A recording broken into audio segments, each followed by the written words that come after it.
Patriots Beat podcast here on the CLNS Media Podcast Network and on Patriots Press Pass.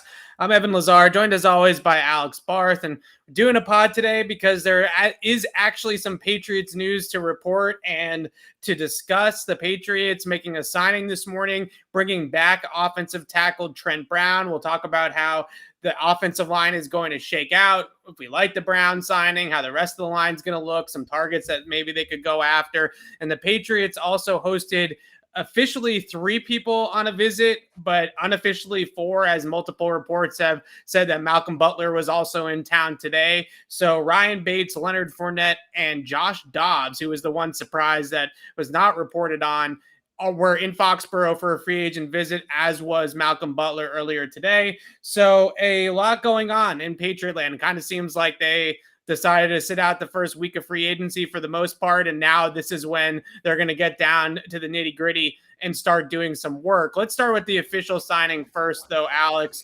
Trent Brown back on a 2-year contract. Felt like after La'el Collins signed with the Bengals yesterday that the Patriots then pivoted back to Brown and made this thing happen with Trent, who was out in Seattle and getting courted by the Seahawks. He ends up coming back to the Patriots. It's where he's played his best ball. The Patriots have certainly been a better team with him on the field, but this doesn't come without some injury risk. And I don't think that you can put all your eggs in the Trent Brown basket just because of his recent injury history. Sure, but I ultimately really like the deal. We still haven't gotten the money on it, have we? No. Or did I miss that? No? Okay. But yeah, no, they need it. You don't want to have to overhaul your offensive line. That's another starter coming back. I said this on whenever the last show we did was Thursday. I wanted whoever they signed at right tackle on a multi-year deal because I think having to replace 2 tackles next offseason with Wynn on a contract here, that's a very tall task. If Brown gets hurt, it doesn't matter if it's a 1 or 2 year deal. If he gets hurt, you're replacing him next year anyway. If he stays healthy, now you don't have to worry about it. So we have to wait and see the money. What did Collins got? What, like 10 million? Yeah, he got a 3-year, $30 million max value. So I would imagine it's something between what, 215 and 218 for Trent Brown, somewhere in that range, depending on how much of a hometown discount he was willing to give the Patriots. But that's about right. For a starting right tackle, that's a pretty good deal. Even with his injury history, that's about right. So yeah, checked a lot of boxes with that deal. Felt good about that. Like I said at the end of every show last week, it's a long process. I know it didn't get off to the start everybody wanted, but now you're kind of starting to see some of these moves come together.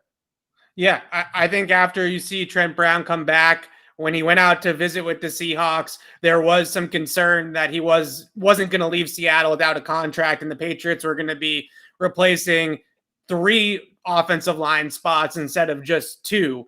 Now you sort of see the writing on the wall of what they're kind of doing, right? Where this picture on the offensive line is coming a lot more clear, at least on paper. You put Trent Brown at right tackle. You're probably putting Onwenu at right guard on that right side. You have Brown and Onwenu together on the right side.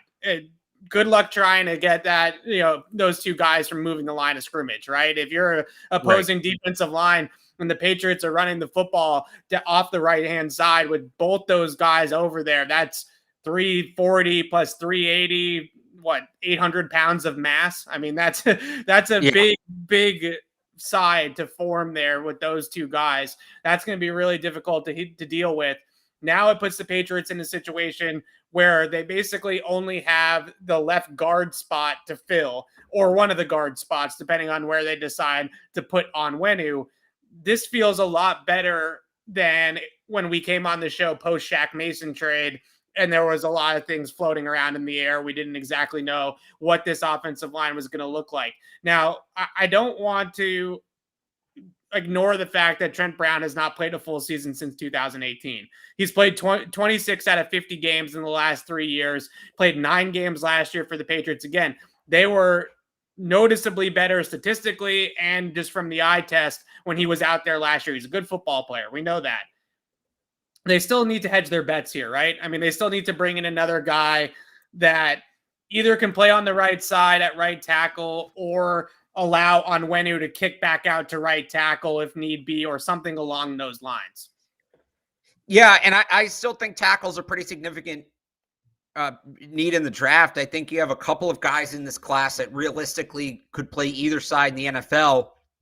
You take one of those guys like, so for instance here, Nate Solder, when they drafted him, he played right tackle his first year because Matt Light was still here. And then they moved him over to the left side the next year, and they got Sebastian Vollmer after that.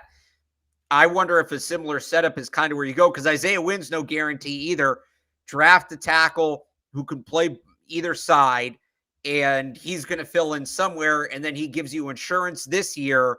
Right. And then you have a potential starter, like draft this guy relatively high, and then you have a potential starter in one of those two spots next year. I think that's a big, big deal. So as we get closer to the draft, we start looking at tackles. I know there's tackles you like. I know there's tackles I like, but I think even more so than a normal year, we're going to be putting a premium on some of those swing tackles because that's now a big role.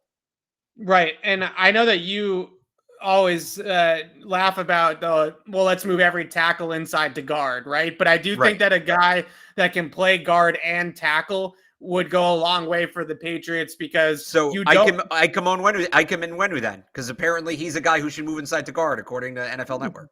Yeah, you just don't know where the spot you might need to fill, right? It could be a guy that could compete at left guard right away. It could be a guy that, if one of their interior guys goes down, fills in for one of those guys inside, or it could be a guy that moves over when Trent Brown goes down or whatever. When you start shuffling things on the offensive line, you have to have options. The one guy I want to mention in that realm, who I've really, really liked in the film that I've seen, is Sean Ryan from UCLA. Chip Kelly guy, played left tackle at UCLA.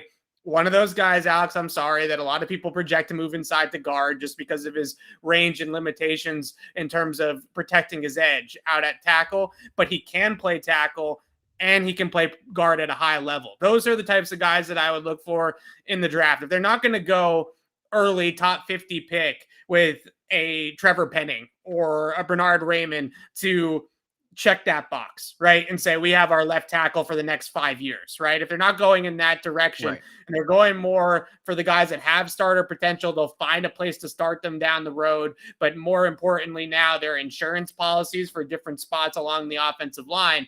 I like a guy like Ryan. I know Parham from Memphis is more of a guard prospect, but he's somebody that a lot of people like because he's got that 3 interior versatility, can play both guard spots and center. There are also some guys in free agency that I still like. One of them, the Patriots hosted today, and Ryan Bates. He's going home now without a contract, but that's by design. He's going to go on another visit later on in the week and then come to a decision and make a decision based off of that. But he had a great visit from what I'm told with the Patriots, met with a bunch of people and enjoyed his time there today. We'll have a little bit of a visit that kind of come to a decision of who's going to sign the offer sheet with, and then go throughout the process there. Do you like Bates, who they had in today, and maybe some of the other free agents that are still out there on the market? Yeah, but I don't, in terms of what you're talking about, like with depth, Bates you're bringing in to start at left tackle. You're not bringing in Bates to hedge your bets, right? Left guard, right. Yeah. Right. In that, or what I say, left tackle, left guard. Yeah. So in that sense, I like them because I think they need a starting guard. And right now, if they don't sign him, it feels like they're addressing that need through the draft. Now that's another pick you need to make in April that you don't maybe have the assets for. So I'm all for signing an NFL-ready guard. It's a relatively affordable position. I'm all for signing an NFL-ready guard to fill out that starting group. Yeah, but in terms of what you're saying of they need to make sure they have versatility and depth up front, again, I agree with that. That's not why you're signing Bates, though. You're signing Bates to be the 5th starter, and then you bump Ferentz back, and now Ferentz is your top backup guard unless William Sherman has made tremendous strides this offseason, et cetera, et cetera. Yeah, I think that's the biggest thing, the biggest hurdle, I guess is the way to put it, with a guy like Ryan Bates, is he's got suitors, right? He's got the Minnesota Vikings that are after him. He's got the Patriots that are after him. And there's a third team that's in the mix here that's after him as well. And then the Bills want him back. So there's at least 4 teams in on Ryan Bates. And he's also a restricted free agent. The Bills have the right to match any offer sheet that he signs. So in order to get Ryan Bates out of Buffalo and away from all these other teams, you're going to have to offer him some money. He's going to sign a contract that's probably going to have some guaranteed money in it. Are the Patriots, the way that they've operated so far this offseason, prepared to give a guy like Ryan Bates $6 or $7 million guaranteed? They wouldn't do that with Ted Karras. Ted Karras went to Cincinnati, I believe his contract, I have to go back and double check, but I believe that he only got like $6 million guaranteed, $5 million guaranteed in that deal. That's how the Bengals typically structure their deals. So you're going to have to give Bates at least that to win the bidding war. I know it sounds crazy that a guy like Ryan Bates, who's really been a journeyman backup his entire career and has only started for the last half of the year last year with Buffalo, but he's in demand. There's a lot of people that want him. So not only is he a good player, hard-nosed guy, really physical blocker, sets a tone, brings that type of intensity the Patriots like, but he's in demand. And he's also got tons of positional versatility. He's a guy that really could easily play the 3 interior spots. And the Bills actually liked him as a 5 versatile guy, as a 5-spot guy, right? They could put him on tackle if they wanted to as well. So he was somebody that they had active a lot of the time on game day, even though he wasn't in the starting lineup. He was active on game day because they knew if somebody went down, we could just put Ryan Bates in the game at that spot and the train would keep rolling. Very similar type of player and profile to Ted Karras. It's a very similar type of situation.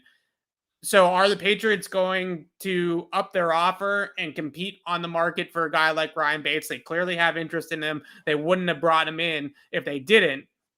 But that feels to me like I don't know if the Patriots are going to be willing to give the guaranteed money. Now, Buffalo, they made a lot of moves. They've signed Von Miller. They've obviously upped Josh Allen's contract. They've made a ton of moves, but at the same time, they want to retain the player. So you're going to have to give him some term. You're going to have to give him some guarantees. Some other names on the free agent market at offensive line. Real quick. Yeah. Or you can go with that first. Sorry, I thought you were going to change positions just before we get off this position. No, some other names on the offensive line. I wrote about it today. We're going to talk a lot more about the guys in the draft, certainly, as the next couple of weeks unfold. But am I crazy for kind of liking the idea of somebody like Eric Flowers here? Because his tape's a lot better. His tape's a lot better than people think. He was a former number 9 overall pick. So everybody, because he wasn't great, right? Because he wasn't an all-pro player, he's a bust for the Giants, but they're not asking him to be the 9th overall pick here, right? They're just asking him to be a serviceable lineman. He was serviceable last year from Washington, from what I've seen. He's a guy that has moved inside the guard, used to play tackle, top 10 pick in the past. Those are the types of things that sometimes they take chances on. They take flyers on these types of guys. I'm not saying that you're signing Eric Flowers to be your day one starter at left guard. I'm saying you're signing Eric Flowers to throw his name in the hat, right? And then you get into camp and you compete for the spot.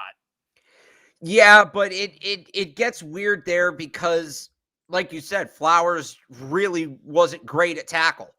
And so if you're signing him to be... Yes. Right. So there goes the positional versatility. He's a mess at tackle. We've seen that. So maybe if you're signing him to be the starting guard, sure, but like you can't kick him out to tackle. This is a situation where there's a chance you might need that. He's better than nothing. I can't get excited about Eric Flowers. I just can't. That's fair enough. I'm not excited about it either, but it's just a name I threw out there. I really like Trey Turner as well. He has a little bit of Shaq. He has a little of Shaq Mason in his game, but he's a right guard. He's played right guard his entire career, similar to Mason. So now you're talking about Onwenu playing on the left side, which isn't necessarily a problem, but it's just not exactly what I projected or envisioned when this Shaq Mason trade happened. But if you sign a guy like Trey Turner, who's a veteran player, been in the league almost 10 years, you're probably not going to move him to the left side at this point. He's probably going to be on the right. But I like the idea of somebody like Trey Turner. I think that he's a solid, reliable type of veteran player. He's solid last year for Pittsburgh. Sure. The one other thing, because just people were mentioning it in the chat, we're talking about guards. And I saw you tweeted about this earlier. Isaiah Wynn's not a guard, not in their system. That's not going to happen. That's not the answer. It's not the solution. Also, then you need a new left tackle, which is now you're talking about needing to use a first round pick, right? Is it worth locking in your first round pick at tackle? You need a corner, you need a linebacker. A lot of the people who want to move Isaiah Wynn into guard are also the people who still want them to use a first-round pick on a receiver. Right. You can't do both of those things. Realistically, you can't. I mean, you could. It's not going to end well. He's not going to be a guard. He's not in New England. If he went elsewhere in a different system, I could see it. It's not happening here. I don't know why we keep doing the Isaiah Wynn's a guard thing it started when he got drafted because of his size and because of his arm length and all that kind of stuff. And it's followed him for 4 years now. And the Patriots have never viewed him as a guard. I remember having conversations when we had media availability with Dante Scarnecchia, and he would say to the group of us right to our faces, we view Isaiah as a tackle, period. Right. And he's never practiced at any capacity other than when they shuffle up the line, which they do with everybody, right? Just to have guys get some reps in other places at times. They've never really tried him at guard. He's played, I think, 1 game in his entire NFL career at guard, and that was it. He's been at left tackle for the rest of his career.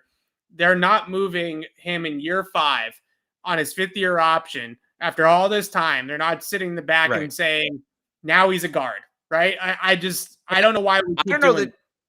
I don't know that he would do that. You might run into some issues where he might then turn around and say, well, you can trade me. I'm not going to play guard. You can trade me because he's in a contract year. He wants to get paid like a tackle. People also, I think a lot of the issues with Wynn, and this in itself is an accurate assessment. I think one of Wynn's biggest shortcomings is just his availability. He's been serviceable. He's not an all-pro, but he's a good left tackle when he's on the field. One of the biggest issues has been injuries. Moving him into guard is only going to make that worse. It's a more physical position. So if you're worried about him staying on the field, moving him into guard is not the answer. It's just you're not solving, like moving Isaiah Wynn into guard again. They could theoretically do it. Yeah. But it's not solving any of the problems you think it's solving. I don't know that it's solving any problems.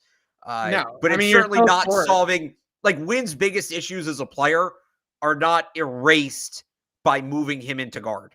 I think what he struggles with at tackle, he's going to struggle with more so on the interior. If you think they should upgrade at left tackle, that's a conversation we can have and we will have when we start getting into the draft stuff. Like that's a fair conversation. Sure. Moving Wynn into guard isn't a part of that conversation. They're going to upgrade a left tackle. They're not. If they bring in a new left tackle, Wynn just moves to the bench. He's not going to move inside. Yeah, I think these are 2 different conversations we're having. One is, do they need to upgrade real quick in the chat? So yes, Wynn has 0 positional flexibility. Correct. Yeah. He's the tackle. One of the conversations is the Patriots need to have a long-term plan and potentially upgrade at left tackle. That's one conversation that we're having. Right. The other conversation that we're having is that Isaiah Wynn is not a guard. Right. Like those are the 2 things. And regardless, everybody throwing it out there. Okay, well, you move Trent to left, and then you have Wynn. No matter what permutation you come up with or combination you come up with, you're still 1 starter short on the line. So whether you're finding a new right tackle or you're finding a new right guard or you're finding a new left guard, regardless of all those types of things, you're still a body short on the offensive line. So there's still have that hole to fill. So I agree with you. I don't think it really solves as much as people think. He's also has a lot of trouble, I would say, with length and guys that get into his body and get into his chest quickly. And that's everything in the interior. Hand positioning and who gets to the chest first is how you win when you're inside, right? Whether it's against the run or the pass. So that's been his biggest problem, I would say, out at tackle is guys that have good length and have good get off, good first step explosiveness are able to get into his chest. And because he doesn't have that length to then press them off of him, he's kind of lost when he doesn't get hands on first. He's a guy that needs to set aggressively. He needs to be an aggressive pass setter. He needs to go out and get his guy instead of having the guy sit back and come to him. Like on the other side with Trent, he's so massive that Trent Brown can just sit back in his chair and catch people, right? He can just make people come to him and go through him. Isaiah Wynn is the opposite. He's got to play a different type of game. He's got to be more physical and more forthright with contact. So I don't think that solves any problems by moving him inside. I agree with you there as well. Okay, so moving over to some of these other visits today, one that perked up my ears certainly this morning when I saw it was Malcolm Butler coming to town back for the Patriots, or at least for a visit. We have no clue if he's actually going to sign with New England. Sat out last year, didn't play last year, was a 1-year retirement. Reports out there long before this visit that Malcolm Butler is trying to make a comeback into the NFL after sitting out the year last year. His 2020 season in Tennessee wasn't awful. It wasn't good. It wasn't awful. He gave up over 900 yards in coverage, but he played a lot. He played over 1,000 snaps. He had 5 picks on the year. It was not a terrible season for him in 2020. How do you feel about this? Because I think there's obviously multiple angles to it. One, at least initially, it's going to be a little bit of a circus if they sign him, right? Like, why is he here?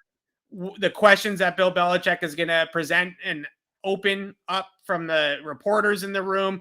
If he signs a guy like Malcolm Butler, the questions about Super Bowl 52 are coming, right? Or 51, whatever it was. 52. I think I got it. 2. Yeah. The questions are immediately coming. I'm sure Shaughnessy or somebody's going to come down the first day of training camp and start, blowing up the spot with those questions. So he's bringing on those types of questions. I don't even know if Malcolm Butler can really play anymore. So from a football standpoint, I'm not sure it's really worth it.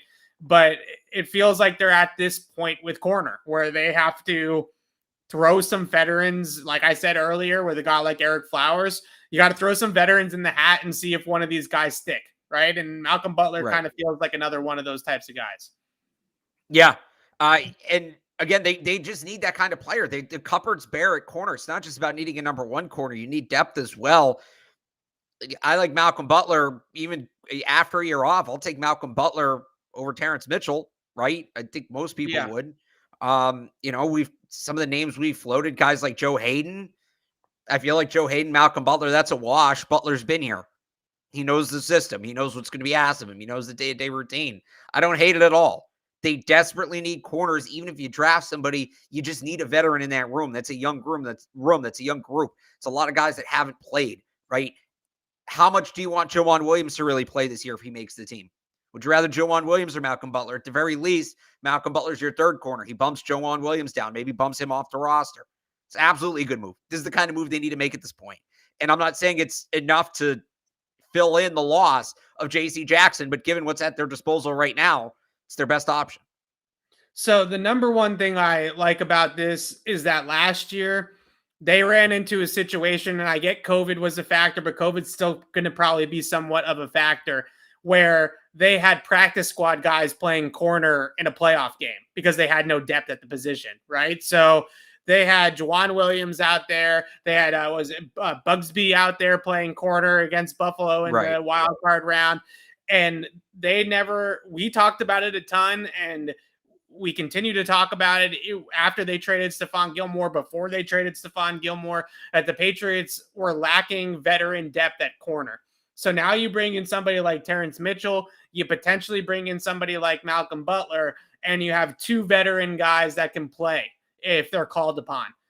Nobody is saying that Malcolm Butler is CB1 problem solved. Let's walk away from the position in the draft, right? There's still, when we start doing mock drafts, if Andrew Booth Jr. or Kyler Gordon or Kier Elam from Florida are still on the board when that pick comes up, we're going to talk about it, right? I mean, that's obviously going to be a major need for this team.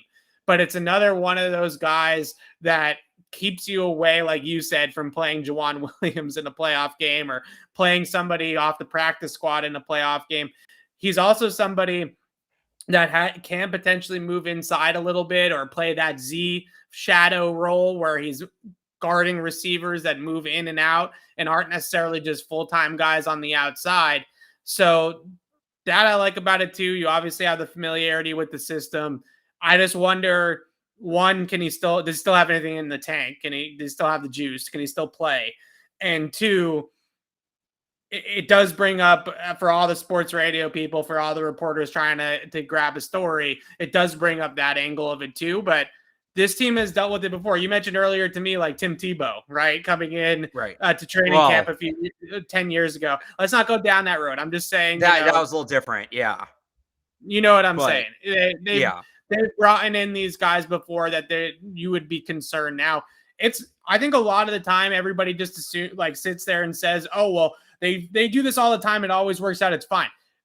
I'm not saying that Malcolm Butler is going to pull an Antonio Brown. Like, that's a totally unique situation, but it's not always fine, right? Like, it doesn't always work out sunshines and rainbows. Like, sometimes I feel like it does backfire on them. It doesn't most of the time. Malcolm Butler feels very like Antonio Brown. That was a risk. It was not only all of their cap space that year, it was significant dead money the next year. He was basically asked to fix their entire offense. Like Malcolm Butler, you're giving limited money. It's going to be a 1-year deal. Worst thing that happens is he has a good camp. You plan on having him, and then he retires on you, right? He decides, you know what, I can't do it anymore. I wouldn't put Malcolm Butler in that category. I think the risk is tremendously low. Yeah, it is. It does. What's the, you know what the worst thing that happens is he comes to his press availability, his first media availability, tells us all why Bill benched him in the Super Bowl, and Bill cuts him on the spot. Like that's the worst case scenario. And then at least we finally get that answer. So whatever. Yeah, it does come full circle at that point, right? Like there is definitely some of that to it. I don't hate the idea of it because of, I think that this familiarity and again, the veteran depth was just something that they didn't have last year. They didn't have those guys that they could play in a pinch and feel any sort of good about. When they went into that game in the playoffs against Buffalo, we all knew they were porked before the game even started. With that cornerback group, we knew they were porked. They're probably still porked with Malcolm Butler and Terrence Mitchell out there, but at least those are two guys that have started in the NFL, have good NFL tape. We're not talking about guys that they're pulling off the street and starting in the playoff games. So it would be interesting. That's for sure. Also puts to bed, maybe time heals all wounds, and that's part of it. But I think I'm not going to go into all the conspiracy theories with Malcolm Butler and why he was benched in Super Bowl 52. But some of the crazy ones that you hear where there was real personal feelings involved, maybe go out the door. I know it's been a couple of years now. Maybe time heals all wounds, like I said. But at some point, you have to look at it and say, if something that bad happened behind the scenes, then there's no way he'd be here right now. Right. Yeah. There's one that like he threw a punch at Bill in the locker room like that. Bill's not bringing him back for a visit if that was it. What's a more ridiculous reunion though, Malcolm Butler or Stephon Gilmore? Because I feel like if they'll bring Butler back and Butler would come back, like hypothetically, if he would, then Stephon Gilmore should be very realistic, I think. Yeah. It's not as far away. You said time heals all wounds. We're talking months with Gilmore instead of years, but that was, we're years later. That was a pretty good cornerback duo, Gilmore and Butler. Yeah. Run it back, right? We're getting all these reboots on TV and whatever. I'll reboot that defense. The thing with Stephon Gilmore is that it has not, I don't think it has, I truly don't think it has a lot to do with the relationship between Gilmore and the team. He didn't love the way that they handled his injury and his rehab from the injury. That was a pressure point. He talked about it publicly, but Stephon Gilmore is a mercenary. If somebody pays him, he's coming, right? I mean, it's really that's what I'm saying. And I think if he sees Bills bringing back Malcolm Butler, I mean, what does that say if you're Stephon Gilmore, right? Doors open for business. So the Stephon Gilmore thing is totally about the money. Apparently the Raiders, the Raiders really want him. So my pitch to Gilmore would be, because I get he's all about the money. My pitch to Gilmore would be the money you want's not out there. You know you can succeed here. Come here, 1-year deal, reset the value, then go get paid again. Now that might be a tough pitch after the way things ended, but like you said, Gilmore's all about the money. If he's going to ultimately end up on a 1-year deal, he doesn't want to be in the AFC West. If he's got a 1-year deal, does he want to face Russell Wilson twice a year? Keenan Allen, Justin Herbert twice a year, Patrick Mahomes twice a year? He doesn't want to do that. So I think that could be a successful pitch. Be interesting. Definitely go out there. The question is with their cap space, and I know that some people don't think the cap matters, and I'm kind of in between with it, right? Like I think it matters to a point, but it doesn't matter. It's not the only thing that matters in these types of situations. You can buy your way out of cap trouble. It's just about how willing you are to do that. Exactly. Good way to put it. With Gilmore, for him to come back here, it would have to be a 1-year prove-it type deal, right? He didn't get what was out there on the market. He takes a 1-year deal, plays well in a system that he knows, and then goes and tries to cash out one more time next offseason. The Patriots, to make that 1-year deal work, it would really have to be on the cheap. It would have to be something like $8 or $9 million at the most. And then they would probably still have to convert Matthew Judon's salary to a signing bonus or do some other tinkering with the cap as it is, which they're probably going to do anyways, right? So it doesn't really make that much of a difference. But I do think it's worth noting that the Patriots cannot pay, even on a one-year deal, Stephon Gilmore $14 million, right? It's going to have to be something in the high single digits. So that's, I think, a big problem with that as well. The other free agent visit that the Patriots had that was officially on the books as well was Leonard Fournette, Bucs running back. This is one of those players that thought he was going to get a much bigger deal on the open market than what's actually out there for him, which I think is a little bit of a surprise. He's been really, really good down there in Tampa Bay. But the problem is he's 27 years old. He's played a lot. He's got a lot of carries on the ledger, and the market's not out there for him. Over the Cap, who does a great job with projecting free agent contracts and things like that, they projected him to get a 2-year deal with $7.5 million average per year, almost a $15 million contract on the open market. It doesn't sound like that's happening for Leonard Fournette. Or the only way that it's going to happen is if he starts to take free agent visits and drives up his price with leverage, right? So I'm worried that the Patriots would actually be in the running for Leonard Fournette when push comes to shove. He's a decent fit here from a football perspective. Definitely somebody that belongs in like a power downhill run scheme, can catch the ball out of the backfield a little bit. But I think that price tag is going to be relatively high. And my guess is that he's probably using the Patriots a little bit as leverage for Tampa Bay. Maybe, but I could also see it. We know they've been interested in Leonard Fournette in the past. Love him. Yes. He had a really good year as a receiver last year, 69 catches for 500 yards. We talked to James White today, and he only got out of bed 3 months ago from his injury. Yeah. I don't know that he's a guy that's going to be available right away. So you need that pass catching back. And then the other thing is Damian Harris is in a contract year. And they generally don't pay running backs. We'll get more into this next offseason, but they generally don't pay running backs. But you see Damian Harris emerging as a leader. He's going to the Celtics games with Robert Kraft, right? If they're going to pay a running back, he's probably the guy, but they do. Bill may see it as Leonard Fournette can come in, replace James White this year, and then step in for Damian Harris next year. He's got that versatility. Honestly, if you put him in like a Rex Burkhead role in the Patriots offense, where he's both your second early down back and your second receiving back, he's playing about 35 to 40% of the snaps. That would be a really, really good fit for the Patriots. Now, I don't know if Fournette's going to do that. He may want to be a bell cow. He's not going to be a bell cow if he comes here. But that's a fit. That's a really good fit. And again, we don't know what we're counting on. We don't know what we're going to get from James White this year. You know, I don't think you can count on him. And then if that's the case, the receiving back job is still wide open. I have some UDFA running backs I looked into today. I'm super excited about. I was texting you. We'll get through in a couple days, but you still might need a pass catching back this year. You might need an early down back next year. Fournette can do both of those things.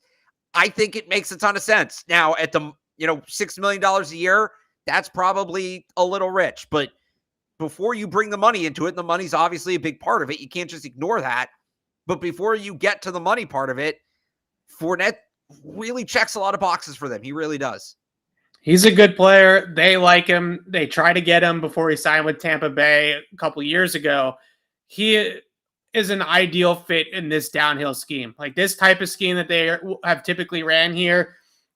Leonard Fournette, when he's on his game and he's healthy and he's at the peak of his powers, is one of the better gap scheme runners in the league. Just pull a guard, let him go through the hole with the guard, and watch him take off with the football. He's not as big as LeGarrette Blount was, but he's got that kind of like, it's the same style, and he's so physical and he's so big that once you get the train moving, good luck getting in front of the train, right? So he's one of those types of guys. He's not going to jump cut out of a tackle or spin out of a tackle. He's going to run through tackles. And those are always the types of guys the Patriots like. Damian Harris and Ramondre Stevenson have had some injury history in the past, especially Damian Harris has been on and off the field at times. They could look at it in that way too, that they feel like this needs to be an insurance policy as well. What I come back to is the money and the fact that Leonard Fournette, is he really going to be okay with 100 carries? Because that's not going to get him the payday next year that he wants. So if the money wasn't out there for him now, and he comes to New England and he's in a rotation with Ramondre Stevenson and Damian Harris, the money's still not going to be out there for him next year. So that's the part that I have a difficult time with Leonard Fournette. I've always liked the player. He's a good football player. He'd be fun to have here. He's not that old. He's only 27 still. That's old for running back, though. It's a little bit old, but it's not. We're not. Do you know how many running backs there were in the league last year over the age of 30 that actually played? Not a lot. That's 11. Probably why the contract's not out there, right? That's why the money's not out there for him. It's a really interesting signing because they continue to or visit because they continue to like this guy. They continue to kick tires on the guy. Anytime that they have an opportunity to get their hands on him, they've been interested. They've been in the running. They've been trying. And we know he's not opposed. Remember, he was going to sign here. He said if it wasn't for Brady, he would have signed here in 2020. If Brady hadn't called him to join him in Tampa, he would have signed here. So then again, it was a different situation. We talk about he wants the touches to get the contract and all of that. But he's not opposed to the idea in general of playing in New England and playing for Bill Belichick. And by the way, he's played in Jacksonville. He's played in Tampa. He plays college football at LSU, down in Louisiana. But you mentioned the running style. Leonard Fournette in the winter in New England. Oh, that would be something. That would be something. When you look at LeGarrette Blount's splits by month, right? His December, January splits are always insane, right? They're always, he that's where he made his money. I just remember Blount in those Colts playoff games. Yeah, in the rain and the snow. Running over people. Yeah, that seems like Leonard Fournette's wheelhouse. I don't mind it that much. I don't like running backs. It drives me crazy to pay a running back any sort of money, but I know the way the Patriots think, and I know the way the Patriots work, and they're going to want 4 running backs on the roster that they can trust on game day in the lineup. And right now they have 2.5. I'm counting James White as a half for the time being because we don't know about the injury. He's an unknown, yeah. So I'm saying they have 2.5 without Brandon Bolden in the building. They don't have Brandon Bolden anymore. I know they signed Tom Montgomery. When they announced the signing, I wouldn't look too much into it, but they did announce him as a wide receiver. And I do think that they look at Montgomery as more of a special teams replacement for Brandon Bolden on kick coverage units than an offensive replacement for a guy like Brandon Bolden. So they still need to have, there needs to be another back. I don't necessarily think there needs to be another back, but the Patriots I know do. And I think they also don't really think JJ Taylor's it. He's been in the building for a while. They've never given him the opportunity at this point. So they know they're going to get another back one way or another, whether it's the draft, whether it's Leonard Fournette, whether it's another veteran running back that's a little bit cheaper than Leonard Fournette, whether it's a UDFA that's on Alex's list. They're going to have some sort of there's going to be another running back in the mix here. Right. Yeah. And yes, Max Borghi, he's included in my running back preview, which will be up Thursday on 985sportshub.com. Quarterbacks tomorrow. Series starts. Quarterbacks tomorrow. Running backs Thursday. Wide receivers next week. There. Look at this. Look at that tease. I like that. That's a good one. Yeah. All right. So we talked about Butler. We talked about Fournette. We've talked a little bit about Ryan Bates at the beginning. Josh Dobbs, is this just due diligence at this point? I'm not going to lie to you. It's not like I've sat there and studied a whole lot of Josh Dobbs tape. The one thing that I do wonder, I know he can run, right? He's a dual threat quarterback. Start talking about some things with, I'm not going full Taysom Hill here. I'm thinking more practice squad, scout team responsibilities potentially. They have Jared Stidham. They have Hoyer. They obviously have Mack. There's also a chance that Jared Stidham potentially is not on this roster. I don't know what they are. There's nothing they could get for Jared Stidham, right? Matt Ryan got traded for a 3rd-round pick today. Maybe pick swap, if anything. Right. Maybe you move up 20 spots, right? I don't know. Come on. What are we going to do here with Jared Stidham? I think Josh Dobbs is doing due diligence. I don't want to look too far into it. The one angle I do kind of see happening potentially is if they were to sign him, they get him on the practice squad, they have him as a scout team quarterback. They do have a decent amount of dual threat type QBs on their schedule, right? They have to take Josh Allen on twice a year. They have guys like that. You have to emulate that in practice. How do you feel about this other than that? Yeah, I mean, look, he's the kind of guy. He's a brilliant, like not like even like football IQ. He's an aerospace engineer major. He wants to go work for NASA after his NFL career. I mean, really smart guy. They just like having those kind of people around, right? Can he do calculus equations with Matt Patricia? Yeah, actually, him and Matt Patricia would probably have a ton to talk about. Those would probably be some really fascinating conversations. But, he's got a high football IQ, too, to go with that. He is kind of that ideal scout team quarterback. We know they've liked what Jarrett Stidham does on the scout team. That's part of the reason he's still here. He's on the last year of his deal. First off, they're going to need another arm for camp. They want 4 arms for camp. Remember, who'd they bring back last year late? Was it Dogala or somebody else they had in? They had Dogala in there. They had Garrett Gilbert right in there for a while. They're going to want a 4th quarterback. Again, Dobbs checks some of those, what's the term? Not extracurricular. Camp arm? Intangible boxes, right?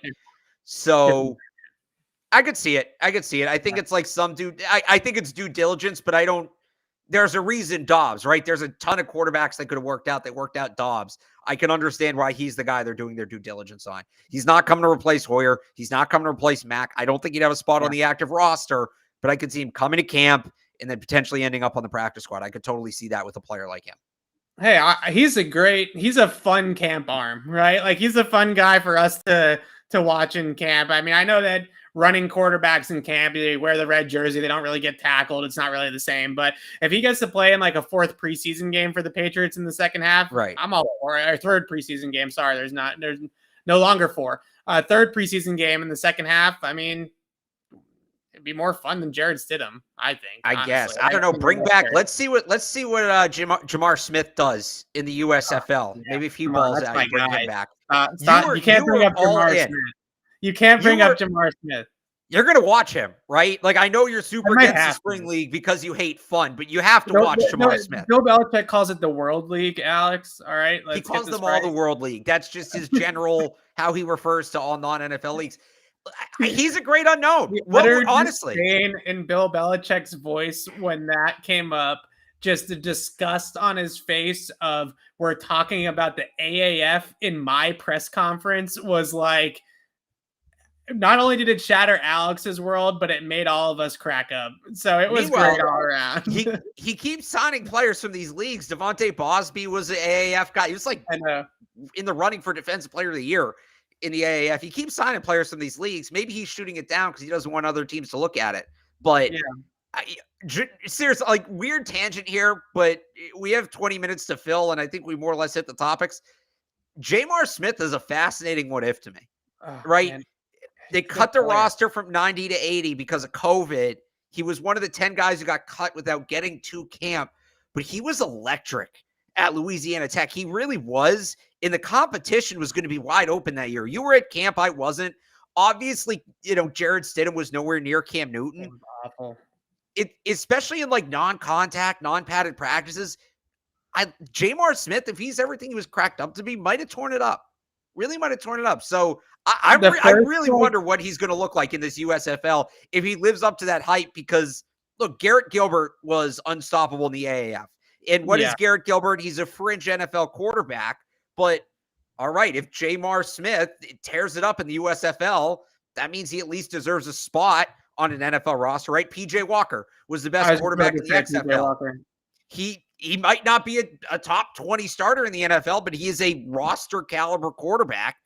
I'm interested to see if Jamar Smith is going to be an NFL roster caliber quarterback if he can dominate the USFL. So remind me where he went to college again, because I'm totally blanking on it right now. Who, Smith? Yeah. Louisiana Tech. That's what I thought it was, but I didn't want to be wrong. So he made a throw at Louisiana Tech into the cover 2 hole on smash, like the corner route, right? You have stick corner. And he made a throw to the corner that was one of the prettiest throws that I have seen in that entire college draft class, right? I mean, this was 2 classes ago. It wasn't the greatest of classes. It was the Herbert to that group, right? Burrow. So it ended up working out pretty well, right? I mean, obviously with those 2, Herbert. Right, but it dropped off. I mean, Jordan Love was the first. That was Jordan Love's year, right? Yeah. Yeah. The throw he made into the cover 2 hole was fantastic. Like it was one of the best throws out of that class that anybody had made. And I was sold on that one play. Like he read it out perfectly. He held the boundary corner down and he ripped it right into the hole. And I was like, just bring this guy to camp. Like I got to see this guy in training camp. I would have much rather have watched him in training camp than some of the guys that they probably, that were. Remember, they elected to keep Brian Lewerke instead. It was right. Come on. Like the first 5 or 6 training camp practice, that was the year that training camp was closed due to COVID, but some of us were able to get in. The first 5 or 6 practices before Cam started to find some semblance of a rhythm was some of the worst passing game NFL play that I've seen. I'm not just talking about the quarterbacks. I'm talking about the receivers, the quarterbacks. I mean, you got Ryan Izzo is getting first team reps at tight end. It's Damiere Byrd and Jacoby Myers on the outside. You knew at that point in time that there was problems, right? You knew that offense is going to have problems through the air.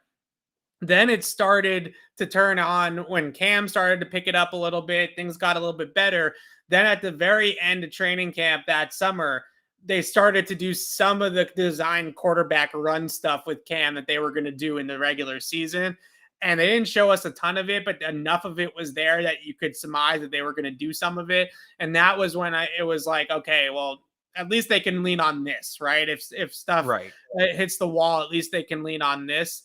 So that was cool. But yeah, I'm all set with that training camp. Let's not do that again.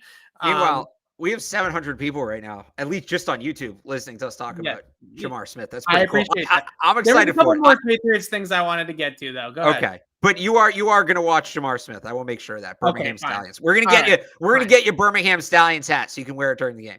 Can you get me Birmingham Stallion L22? Then I'll really get into it. Honestly, these leagues want the publicity. I think they put it out. Probably could reach out, right? I could probably could get it. Yeah. All right, I'm gonna hold you to that anyway. Okay, so a couple other things happened over the weekend I wanted to get to. Jakob Johnson went on German media. I don't speak German, so I'm using a follower of ours of the show, and I thank him a lot. Renee, he was the one that initially pointed it out to us. All of us, all the reporters on the beat, kind of picked it up from Renee's Twitter, and then he explained to me a little bit of a translation of what exactly Jakob Johnson was talking about, what he was asked. So he was asked how it went down with the Patriots in the end, and he essentially said that Bill Belichick told him that they weren't going to have a fullback on the roster. Hang on real quick here. Jameson Crowder to the Bills. I don't know how we feel about that. Good player, but he's kind of past his prime. I'm sure somebody would tell me that the Patriots were in on Jameson Crowder, but that's besides the point. Is he an upgrade or a downgrade from Cole Beasley? I don't know. Cole Beasley's got the whole COVID stuff going on, but I guess that's kind of in the rear view at this point. Jameson Crowder's got injuries all the time. Crowder's only 28.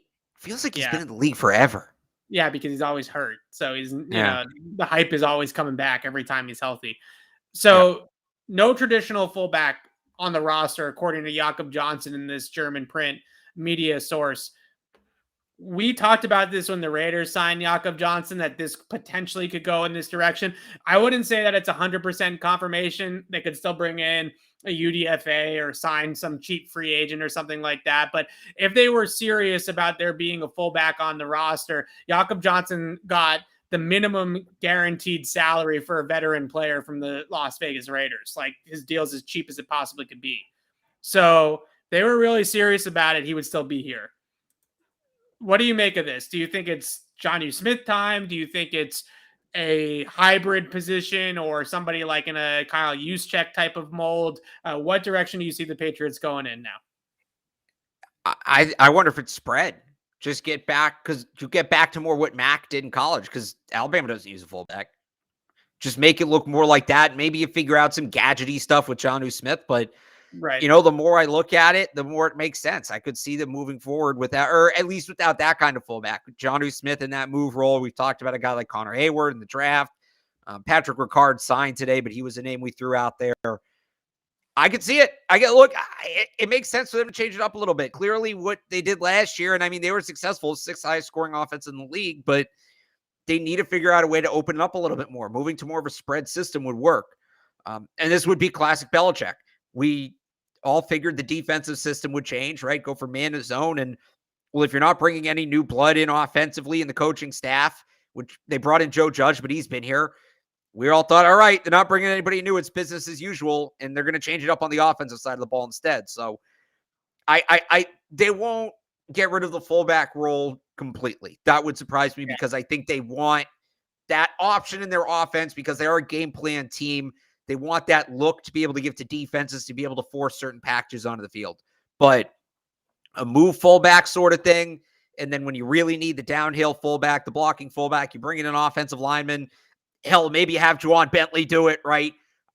I could totally see them going that way. I absolutely could. I like the idea of Jonnu Smith in that hybrid H-back type of role because the tape that we saw of him last year, the two biggest problems that he had were blocking in line with his hand in the dirt. He didn't have the play strength and didn't have the physicality to survive in line, right? He got pushed back. He was a stalemate blocker at best in that position, basically a speed bump, if you will. When he was able to move, when he was able to get some momentum and be on the move and block with his momentum moving forward and getting some speed, he was more effective. So it's different, obviously, blocking from the backfield and versus blocking from in line or blocking from flexed out off the tight end or off the shoulder of the tackle. It's different from going straight into the backfield. But what I saw from Jonnu is that as a traditional inline blocker, he just doesn't have the chops to hold up inside consistently in this system, in this take on power, kick guys out, kick ends and outside linebackers out. I don't know if he's got that in him. So being able to put him in more of like a fullback H-back role where he can get some momentum, get some speed behind his pads, and then come through with the contact, I think that would make him a more effective blocker. The other thing that you had concerns about is he's not a route runner. So he doesn't get open at the top of the route. He doesn't run technically savvy or detailed routes. So if you put him in that fullback role, you can run screens out of the backfield with him. You can run him into the flats as check down options or underneath options. You can get him up on linebackers and have him run past people just with his speed coming out of the backfield. I think that there's a lot more that I like about Jonnu Smith's skill set if that's the type of way that they're going to use him. If they're going to use him as an inline tight end, I think that they're going to have trouble with him again next year. If they can get him to be a little bit more like this, I've always envisioned that the Patriots have always wanted Kyle Juszczyk in their offense. I think Jonnu Smith can be more like Kyle Juszczyk. I don't think Jonnu Smith is Rob Gronkowski, right? He's not going to put his hand in the dirt and be your 6th offensive lineman and blow people off the football. But can he be that Kyle Juszczyk do it all type of fullback? I think that that's more his role. Now, he's got to be really good at it to be worth the contract still. I mean, he's still making $14 million next year. If he's going to be in that kind of role, he's going to have to be really darn good at it. But I think that that's something that I would be more optimistic if that's the direction. And if that's the direction too, I wanted to wrap it on this. The offensive coaching staff is something that we've all talked about. A lot of people have laughed at. A lot of people around the league have laughed at. Not to overreact to this Jakob Johnson thing, but there does seem to be some semblance of a plan on that side of the ball, right? Like this isn't just, we have no idea what we're doing over there. Shocker. Obviously the Bill Belichick's team kind of has a clue of what it's doing. The report is out there that Joe Judge is going to be working with quarterbacks. I've heard that Billy Yates is working a lot with offensive linemen, both draft prospects and with guys like Ryan Bates, who they hosted on this visit. So Billy Yates can be heavily involved in the offensive line. He was the assistant coach last year on the offensive line behind Carm Brasello. So he's still in the building. They seem to have some sort of plan with Jonnu or with this offense that doesn't involve a fullback and moving away towards the fullback. So maybe things are starting to get a little bit clearer of how this offense is going to run and what it's going to look like and who's going to be where and what responsibilities are going to fall on whose laps. Yeah, that's a pretty solid summary of it. Okay, so I don't like you that just. note, What do I add to that? You covered the whole thing. You went through all the different scenarios. you're right. I know. I do. I'm sorry. I should have left one for you, right? So you can, Well, because I said my whole part about the move fullback, and I don't know. I didn't know where to go from that. we've been going on for 55 minutes now, so we've stretched this pretty Right. good. Somebody in the chat Boston wants the Sports Boston Minute? Sports Minute. You know what? We probably not? should. There's a ton going on. We probably should. Okay. All right. Where do you want to start? Today's the NHL trade deadline, so I think it's appropriate to start with the Bruins. I think that's probably fair. I like the move. Hampus Lindholm. I like the move. I think they've needed a Is he second. playing tonight? Puck drops. I don't know. I don't think so. Is it? I'll look it up while you talk. They've needed a second legitimate top four defenseman pretty much since Chara left, maybe before that. They can pair him with McAvoy. That's a really good top pairing. They can also move him down, split them up, and you kind of float younger defensemen that way. They get him under contract too. He's 28. McAvoy's young. That's a pairing that's going to be around. And I'm not worried about the picks they give up because they haven't drafted well. We've seen this with the Patriots, right? When you don't draft well, it sinks you. And it's a little different in hockey than football because the working contracts work differently. Guys don't come up right away. But we saw the Rams do this. If you're not hitting on the picks, use them to get established players. That being said, I wish they could have done something to get a forward. Not trading Jake DeBrusk after giving him the extension is kind of weird. I get they can now go ahead and trade him this offseason, but would have liked to see them at a forward. Hopefully DeBrusk keeps playing very well. Overall, though, you feel good about it. They got a really tough division. The East is a wagon this year. Who knows how it ends? Swayman's really young. I worry about him hitting the rookie wall. But it was a good deadline. I think overall for a team that has had disappointing deadlines for a few years, to add Taylor Hall last year, extend him, to add Lindholm this year, extend him. That feels like a good deadline. Feels like a good couple deadlines. So whenever a team in Boston signs a guy to an 8-year contract, I get nervous, right? That's a long contract. And I know in that sport, the salary cap is really what it is. You take what the total deal is worth, you divide it by the amount of years, and that's the guy's cap hit in that league. It's not as manipulative as the NFL salary cap is. It is, but 6.5 per is really good for a potential top two defenseman. So I don't know enough about Lindholm to break down whether or not it's a great contract or not. It seems like a lot of years to me. But you mentioned this need for a top four defenseman. I would also say that once you get into the playoffs, because I remember like the Chara-Seidenberg duo, right? Once you get into the playoffs, you need to have that shutdown D duo when there's 5 minutes left in the third period and you got a 1-goal lead and you got to squeeze out the game, right? You need to have that pairing that you can put on the ice against the opponent's top group and be able to shut them down. And McAvoy is that guy, but I don't think he's really had that other shutdown guy with him to truly close it down since Chara was in his prime and McAvoy was still pretty young at that point, right? So getting Lindholm in here gives them that ability that now you got Lindholm, you got McAvoy on the back end, you put that Bergeron-Marchand line out there, and that's a really good let's park the bus type of line, right? I mean, that's a really good grouping out there. So I like that. I think that this is exactly what the Bruins needed in that respect. Trevor Story? So real quick, Lindholm's not, it doesn't look like he's playing tonight. The reason the contract's 8 years, I can explain to you. And it's interesting. You mentioned Chara and Seidenberg. I was talking to Kevin Majori from Felger and Mass earlier today. He made that same comparison. The reason the contract is what it is, had Lindholm hit free agency, he was expected to be the top free agent on the market this year. Right. So you had to convince him to stay off the market. He probably would have gotten more than 6.5 AAV if he got to free agency. So you throw those extra, call it 2 years at the end, and that's how you prevent him from hitting the open market. So it's a little long. Like, you're not wrong. That's kind of just the price of doing business, of how contracts work in that league. Fair enough. Okay. Trevor Story, how do you not like this, right? I mean, you get a guy that... I'll tell you how. If you're a big Xander Bogaerts fan, you're not super pumped. But I'm a huge Xander Bogaerts fan. My family often vacations down in Aruba, and he's always been my guy because of that connection, and also obviously because he's on the Red Sox. So I am already disappointed, and so is Jess, that Xander Bogaerts might not be here long term after this year. But Trevor Story and Xander Bogaerts in the infield for this season is going to be a whole lot of fun. That's a guy, just watching him, his highlights and stuff like that, that has that like Fenway uppercut swing where he's going to, I think he's going to hit 30 home runs with the Red Sox next year. It's going to be a lot of fun. I think that's realistic, and they desperately needed a right-handed bat too. I would have liked to see it in the outfield. I would have liked it to be Castellanos, but him, Bogaerts, Devers in the middle of that lineup. We'll see what they ultimately end up doing with JD Martinez, but that feels like a really good group. And, worst case scenario, you have insurance now if Xander Bogaerts leaves and Jeter Downs, who was one of the top prospects in the Mookie Betts trade. He should be ready next year. You move Story over to shortstop. You put Downs in at second.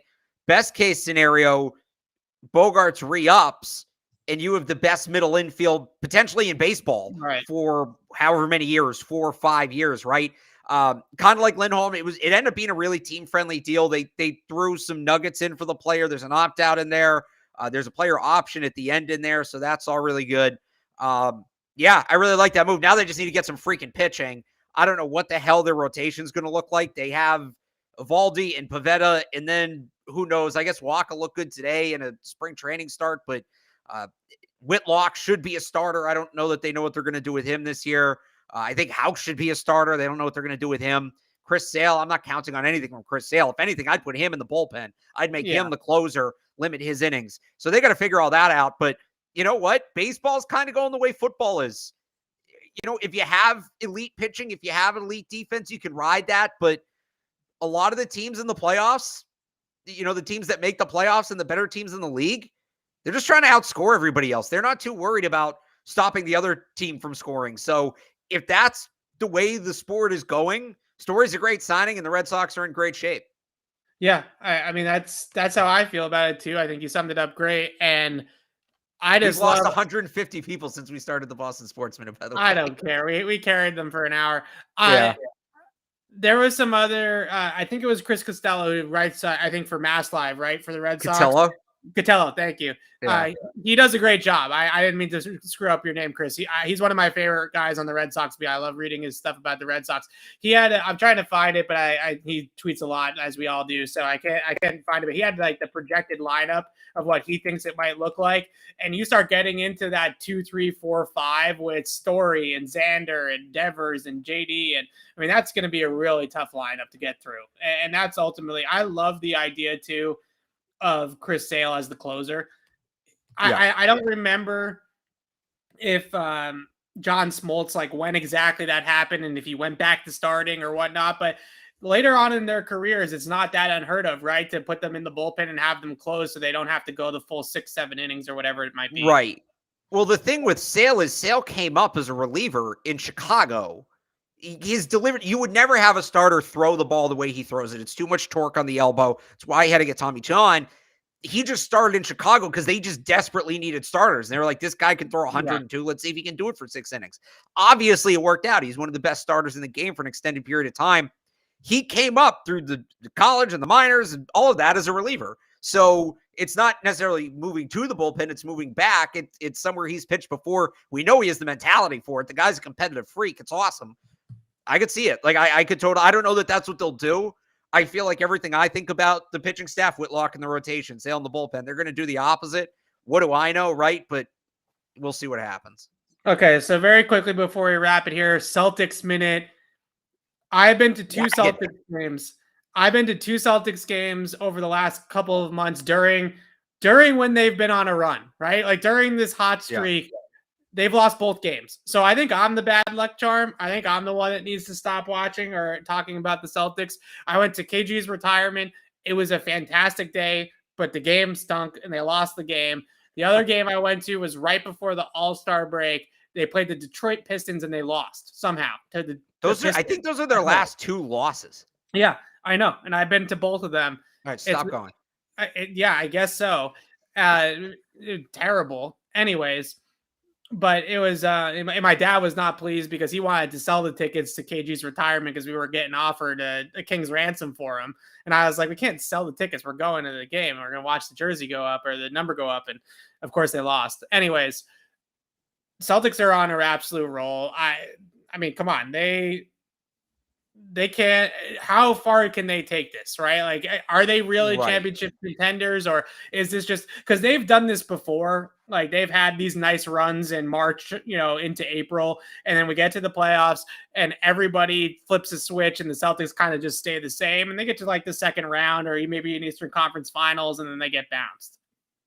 Well, it almost kind of feels like where we were at with the Patriots at one point this year. And I remember saying this about the Patriots, saying, I'm not picking them definitively over any of the contenders in the AFC, but I'm not picking any of the contenders in the AFC definitively over them.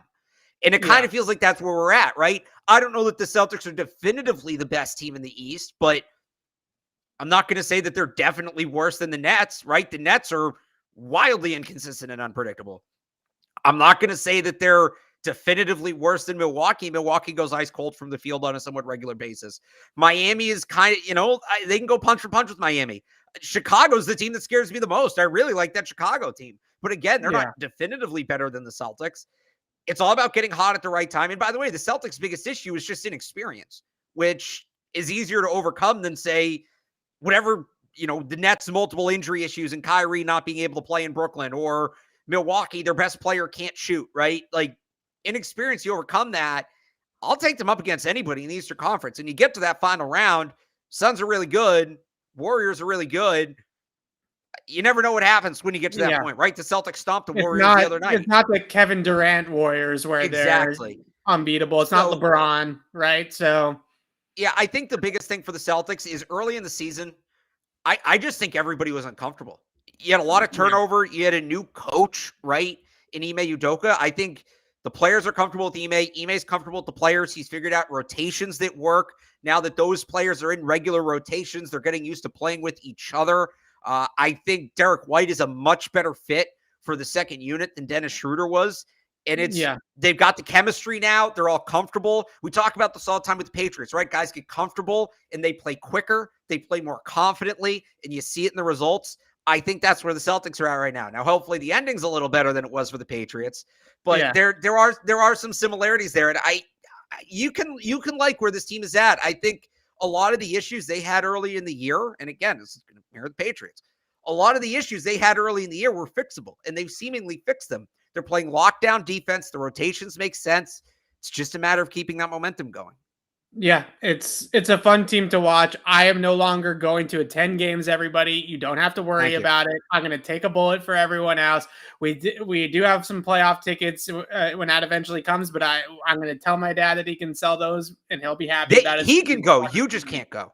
Yeah, he can go, right? He can go. But I am obviously bad luck for the Celtics, so I'm no longer going to attend games at the Garden. I wish I could say that was true. I'm definitely going to go to another game. But we'll see. If they lose again, then maybe I'll have to walk that back as well. But thanks everybody for humoring us with the Boston Sports 10 minutes. I think we need to rename the segment. It's never just a minute. It's at least 10 minutes usually. But we have a lot of fun talking about all sports, and we like to get that in there and have a good time with you guys here at the end. We're going to be back on, we'll see. We'll definitely be back on Thursday for our first mock draft show of the off season. We're very excited about that. Sir. So Thursday night, 7-round Patriots mock draft. We finally have the comp picks. We finally have the full draft order. We know where the Patriots are picking.